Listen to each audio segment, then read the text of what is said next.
xalayaa jaalalaa maakin abbaa mana isii ibsaadhaa barreessite.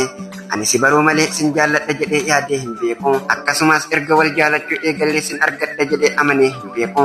Akkuma namoota kan miidiyaa gubbarratti wal arginee qofallee taphannu, anaaf atilleen wal arginee qofallee taphachaa jirra jedhee yeroo hedduu keessa kootti ofitti hima. Yeroo ati keessoon na amansiisuuf irra deddeebitee natti himtu, keessi koo si amanuu hin dandeenye. Sababni isaatis ati nama miidiyaa gubbarratti shamarraniin akka malee jaalatamu waan ta'eef, isin na caaltu guyyaa tokko dhuftee si fudhatti jedheetuman si eegaa ture. Haa ta'u garuu keessi koo akka hedduu si jaalatu nan beeka. Ergan si jaalachuu eegale hiriyoota koo kan lafaa fi miidiyaa gubballee walii galuu dadhabeetiin jira. Akkasumas haasawa miidiyaa gubbarratti taasisu irrattis dogongorri hedduun narratti mul'ataa jira. Kuni marti jaalaluma keetii. Guyyaa ati manguddummaa ganda keessanitti erganaan jettu, ani tole sin haa jedhu malee keessi koo si hin amanne.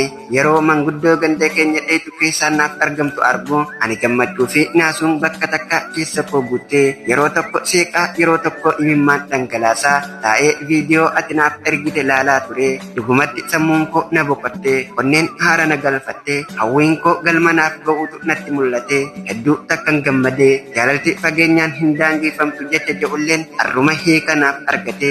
Waa hundaafuu rabbiin nagaan wal nu haa agarsiisu. Abbaa mana kiyyaa ibsaa hedduu takkan si jaalladha, naaf jiraadhu. Waaw, xalayaa maatii nuuf ergite gaa hedduu takka namatti tolti.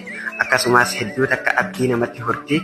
Warroottan halaala ta'anii wal jaalachuu sodaatanii fi akkasuma warra wal jaalachaa shakkiidhaan wajjin jiran akka isaan shakki malee waliin jiraatanii fi akka isaan wal jaalataniif kan hamilee namatti hortu.